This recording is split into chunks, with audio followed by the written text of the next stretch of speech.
ये मूवी सच्ची घटना पर आधारित है और इस कहानी का पहला पार्ट आपने हमारे चैनल पर जरूर देखा होगा। तो चलिए आज आगे की कहानी को देखते हैं। इस कहानी की शुरुआत होती है दक्षिण ऑस्ट्रेलिया से, जहां पर हमें दो पुलिस वाले नजर आते हैं जो कि एक हाईवे पर पेट्रोलिंग कर रहे होते हैं। वो उस हाईवे पर गुजर रही गाड़ियों की स्पीड चेक कर उनका चालान बनाते हैं। तभी उन्हें एक ट्रक दिखाई देता है जो कि उसी हाईवे पर बड़ी स्पीड से गुजरा था, जिसे ओवर स्पीड समझकर वो दोनों पुलिस वाले उस गाड़ी से उसका पीछा करते हैं। असल में उन दोनों को किसी तरह उस गाड़ी वाले से फाइन लेना था। दरअसल वो गाड़ी वाला और स्पीड में नहीं था, फिर भी वो उस पर फाइन लगाना चाहते थे। वो दोनों जब उस गाड़ी को रोकते हैं तो हम देखते हैं कि वो ट्रक किसी और का नहीं बल्कि मिक का था, जो अपने नए शिकार के लिए वहाँ पर हाईवे पर घूम रहा था। जैसा कि हमने इसके पहले पार्ट में देखा कि मिक किस तरह ऑस्ट्रेलिया के वुल्फ क्रीक आए हुए टूरिस्ट को कितनी बेरहमी से अपना शिकार बनाता है। अब जब वो गाड़ी रोकता है तो वो दोनों पुलिस वाले उसे और स्पीड के कारण उसका चालान काट देते हैं, लेकिन मिक बताता है कि वो अपनी गाड़ी को लिमिट में चला रहा था। तब उन पुलिस वालों को उसकी गाड़ी में खून नजर आता है, लेकिन मिक बताता है कि वो सुअर का शिकार करता है। मगर वो दोनों पुलिस वाले उसकी कोई बात नहीं सुनते और कहते हैं कि तुम्हारी गाड़ी बहुत पुरानी है,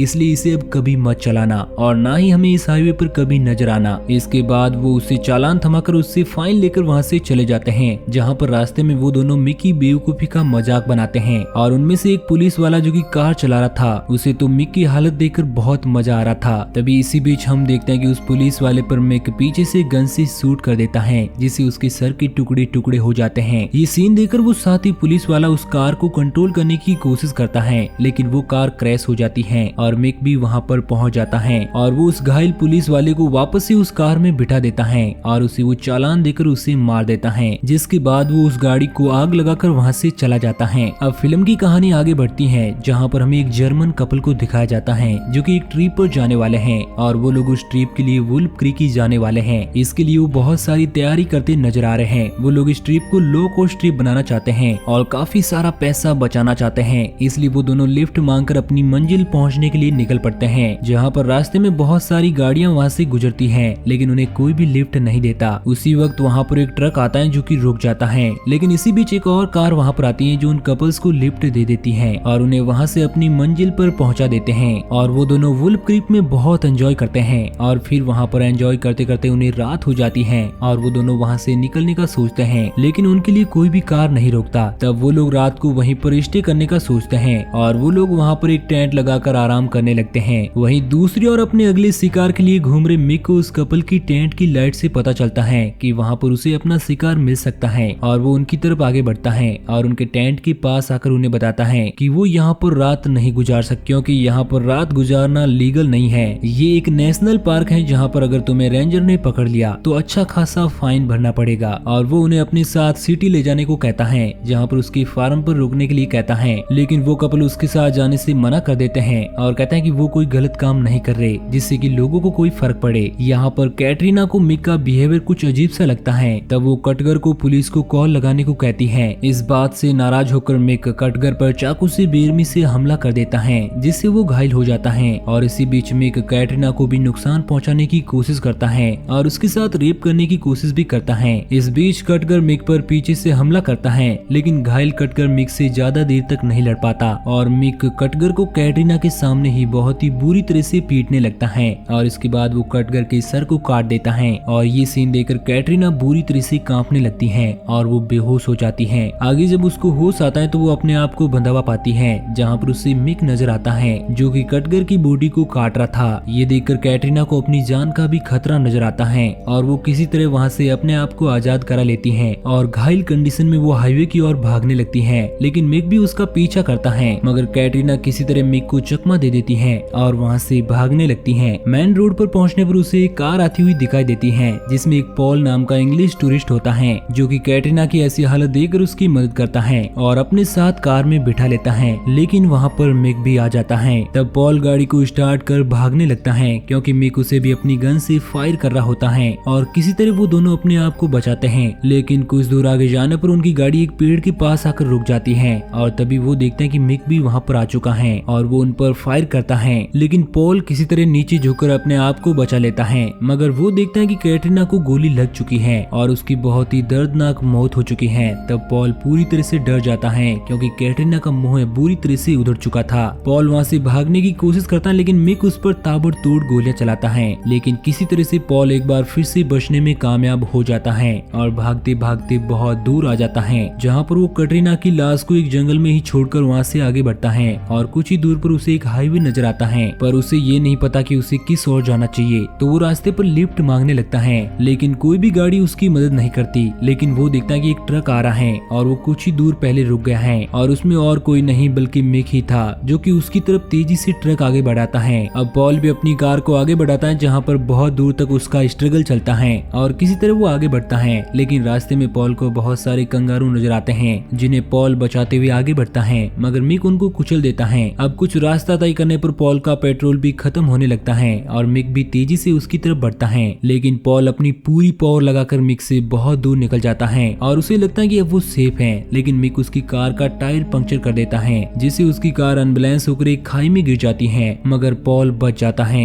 अब मिक उसके ट्रक को भी उस खाई में फेंक देता है, लेकिन पॉल इस बार भी अपने आप को बचा लेता है और किसी तरह उस जंगल में भागने लगता है। अब चलते चलते पॉल पूरी तरह से थक जाता है और कुछ दूर आने पर उसे कुछ नजर नहीं आता और वो वहीं पर बेहोश होने लगता है, लेकिन वो देखता है कि वहाँ पर पास में एक घर है और वो किसी तरह दरवाजे के पास जाकर बेहोश हो जाता है। जब उसकी आंख खुलती है तो वो देखता है कि लील और जैक नाम के एक बूढ़े कपल ने उसे शरण दी है जो कि उसका ध्यान रख रहे हैं। और तभी जब वो कपल और पॉल खाना खा रहे होते हैं तभी वहाँ पर मिक भी आ जाता है, जिसकी आवाज सुनकर पॉल बुरी तरह से डर जाता है। जब जैक बाहर जाता है तो वो देखता है कि मिक बाहर ही है और वो पॉल को अपने आप के हवाले करने को कहता है, लेकिन जैक उसे वहाँ से जाने को कहता है और मिक उसकी बात मान लेता है और वहाँ से चला जाता है। लेकिन पॉल जैक को बताता है कि वो इतनी आसानी से उसका पीछा नहीं छोड़ेगा क्योंकि वो एक खतरनाक शिकारी है और पॉल उन्हें सारी बातें बताता है, जिस पर जैक कहता है कि अगर वो यहाँ पर वापस आया तो उसे हम लोग मिलकर खत्म कर देंगे। लेकिन जब जैक अपनी गन की गोलियां लेने एक कमरे में जाता है और कपाट खोलता है तो मिक उसे पीछे से हमला कर बड़े ब्रूटली तरीके से मार देता है और गन की आवाज सुनकर लील भी उसी कमरे में आ जाती है, मगर वो उसे भी खत्म कर देता है। और ये सब देखकर पॉल पैदल ही अपनी जान बचाकर भागता है और मिक भी जैक के घोड़े को लेकर पॉल का पीछा करने लगता है। आगे हम देखते हैं कि पॉल को भागते भागते रात हो चुकी है और मिक भी उसका पीछा करते हुए आ जाता है और पॉल को हंटर से मारने लगता है और इसी बीच पॉल बेहोश हो जाता है। जब उसे होश आता है तो वो अपने आप को बंधा हुआ पाता है, जहाँ पर उसे मिक बताता है कि तुम अगर उस लड़की की मदद नहीं करते तो मैं तुम्हें नहीं मारता, क्योंकि ऑस्ट्रेलिया के रास्तों में नहीं रुकना चाहिए, न ही किसी के लिए कार रोकनी चाहिए, इसलिए तुम्हें इसकी सजा जरूर मिलेगी। और मिक उसकी जीभ काटने ही वाला होता है तभी पॉल उसे जोक सुनाने लगता है और वो उसका ध्यान बांटने लगता है। हालांकि ये बात मिक को काफी अजीब लगती है, जिसके बाद मिक उससे पूछता है कि वो कहाँ से हैं। तब पॉल बताता है कि वो इंग्लैंड से हैं और एक ऑस्ट्रेलियाई सॉन्ग गाने लगता है, जिससे मिक भी काफी इम्प्रेस हो जाता है और पॉल को ड्रिंक ऑफर करता है और पॉल के एक हाथ को खोल देता है जिससे कि वो ड्रिंक पी सके। और मिक पॉल को बचने के लिए एक रास्ता बताता है और कहता है कि अगर उसने ऑस्ट्रेलियन हिस्ट्री से रिलेटेड 5 सवालों के जवाब दे दिए तो मैं तुम्हें आजाद कर दूंगा, और साथ में ये भी बताता है कि अगर तुमने एक भी सवाल गलत दिया तो तुम्हारी एक अंगुली काट दूंगा। और पॉल भी उसकी बात मान जाता है क्योंकि पॉल एक हिस्ट्री का ही स्टूडेंट था। पॉल शुरू के 2 सही जवाब दे देता है, लेकिन पॉल तीसरा जवाब भी सही देता है, मगर मिक को वो जवाब गलत लगता है जिससे वो उसकी एक अंगुली काट देता है और पॉल उसे यहाँ से जाने देने को कहता है।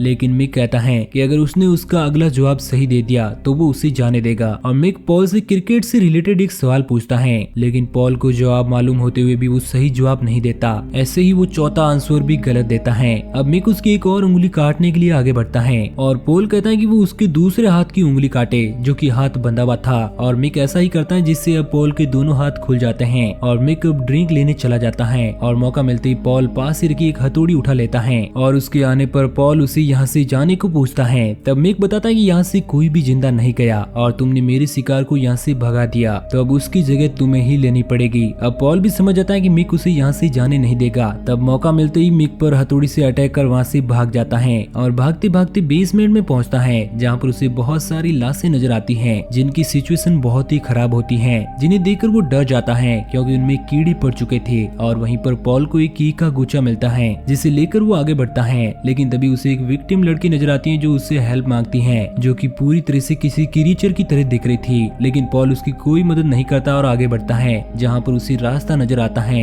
लेकिन तभी वो देखता है कि कोई उसकी तरफ आ रहा है। तब वो वहीं पर छिप जाता है और उस पर अटैक कर देता है। लेकिन वो देखता है कि वो कोई और नहीं बल्कि वही लड़की है जिसने उससे मदद मांगी थी। तभी पीछे से मिक भी आ जाता है और उससे कहता है कि तुम सिर्फ एक शिकारी हो जो मेरे लिए बने हो और मैं इस जंगल का राजा हूँ जिसका कोई भी कुछ नहीं बिगाड़ सकता, और तुम जैसे टूरिस्ट लोग तो बिल्कुल भी नहीं। और मिक उस पर अटैक कर देता है। जब पॉल को होश आता है तो वो अपने आप को शहर के बीचों बीच पाता है और उसके पास एक नोट भी होता है जिस पर लूजर लिखा हुआ था। मिक पॉल को बताना चाहता था कि वो एक लूजर है जो कि मिक की इजाजत के बगैर वहाँ से नहीं निकल सकता था। और इसी तरह वहाँ पर पुलिस आ जाती है और पॉल को ले जाती है। और आगे हमें पता चलता है कि पॉल को ही कल्प्रिट्स माना गया और उसे मेंटल हॉस्पिटल में भेज दिया गया। और मिक आज भी उसी जंगल में बिना डर के घूम रहा है जिसने सैकड़ों लोगों को बड़ी ही बेरहमी से मार दिया है। और इसी के साथ ये मूवी यहीं पर एंड हो जाती है।